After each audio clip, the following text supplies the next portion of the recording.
Hello and salutations again. I'm back in my bathroom and I really think I'm gonna start making vlogs in here because it's nice. I'm just in a room that's cut off from everything. And I apologize, you could probably hear my parents listening to a movie downstairs. But whatever, for this vlog I want to talk about some things and kind of share how I learn fast. I learn things very quickly, and for the people who have followed me over the years and see me grow as an artist and the things that just interest me, I like doing a lot of things. I'm not gonna say everything that I'm passionate about, but I like doing a lot of things. And I think people have this idea that you're either a jack of all trades, you're good at a lot of things, but you're a master of nothing. Or they have the idea that you have to be good at just one thing. You shouldn't waste your time doing other things. You should just focus on one thing and be really good at it. And for me, I don't think that's you can look at things like that, but for me, I wanted to find that middle ground. I don't have to be really good at anything, and I don't have to be really good at one thing. I don't really care about being good at anything. I just like learning things and learning how to do things. It's fun. I like making things. And so if I want to dance, I'm going to dance. If I want to try doing a flip off of something, I'll just do it. If I want to try spray painting or making a stencil, I'll just do it. And you never know what can come from it. It doesn't matter if I'm a master of it or not. It's just a matter of if it, for one, it keeps me occupied, it keeps me sane, and it's fun. That's really all that matters. Who cares about being a master of something? Who cares about being good at a lot of things? It's just about what excites you the most, really. And so with that being said, I want to talk about how I learn things quickly, and at least the way that I've come to understand my ability to learn things fast. So here's my concept. Everyone has some kind of foundation or knowledge in something, and I believe that to be true. If someone plays sports, then someone has a foundational understanding of their body through sports, through soccer, or through martial arts. For me, it was martial arts. And I'm just going to tell my story with this. Martial arts was my foundation for a lot of things involving physical activity with my body. And so I started with martial arts and I progressed that way, okay? And martial arts gave me a lot of awareness with my body. And so I already had a lot of discipline. I already had a lot of physical discipline. And so for martial arts, I sort of went to gymnastics a little bit. So because I already knew this much about my body, I could apply this much to a new passion of mine, or gymnastics. It wasn't really a passion, but just something that I explored. And so I was already kind of further along the line of progressing in gymnastics. And then from martial arts and gymnastics, I got interested in dance, and I learned about my body through these two things. And so I could skip a little bit ahead of the awareness of my body in dance. And so I had all this discipline, so I was able to progress further in there a lot quicker. I could skip a few steps.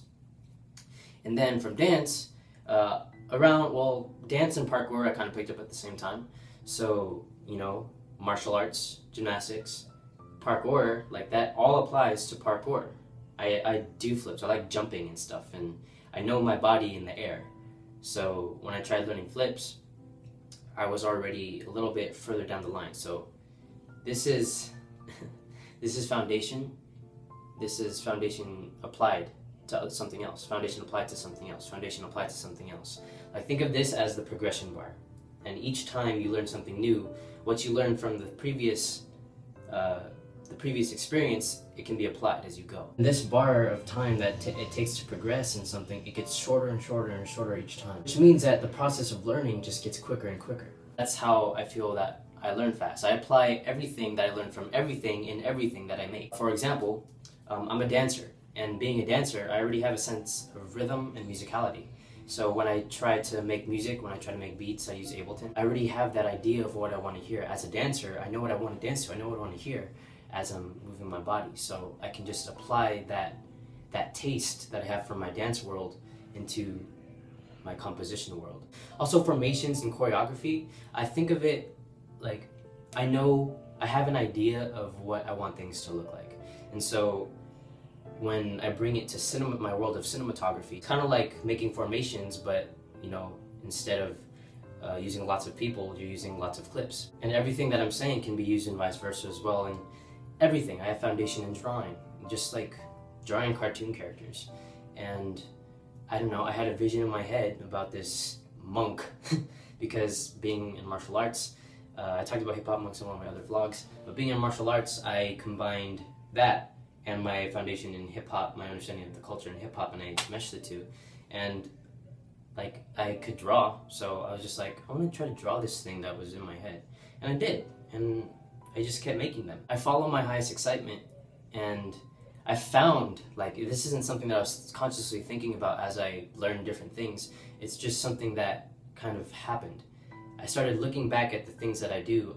I learned that when I dance, I have a lot of martial arts influence in my movement, and I don't even realize it. It's just there. There's this one dancer, her name's JoJo Diggs, and she applies things that she learned from soccer. Like when she does certain steps, a lot of them are derived from her soccer dribbling stuff. And it's dope, but everyone has some kind of foundation that they build off of. And so the big message of this video is, don't be afraid to learn new things. Don't be afraid to try new things, because why not? Why not try new things? Why not just do it for the hell of it? Because, I mean, a lot of us waste our time on social media, just staring at the ceiling, listening to music, or scrolling through Twitter. I mean, why not do something productive? I mean, it's not saying like those things are bad, but I think a lot of people are afraid with dabbling into these kinds of different expressive things and just seeing what they like, what they don't like, and that all ties into understanding ourselves and being more of who we are. People have said that I'm talented. People have said that I'm good at so many things. People said that like I'm really good at so many things. That it's like some kind of crazy thing, but it's not. I'm just a very curious person, and I like learning things. I like learning things about myself and the world I live in, where I come from, where we come from. This life is ephemeral, and why waste it and capture it in things that aren't relevant to us? The world is big and vast, and why waste our time here, not exploring it and exploring what we can do here? Alan Watts once said that it's better to live a short life that's filled with what you love doing, opposed to a long life spent in a miserable way. And though it's currently a little difficult for me to grasp that concept myself, I work every day to do so. That's all for this video. That's all I kind of wanted to talk about. I hope it gave someone something to think about. If you guys want to follow me in my adventures a little bit more closely, all my social media is down below in the description. Thank you guys for watching. If you guys watched all the way through, ask me questions, and until the next one, later.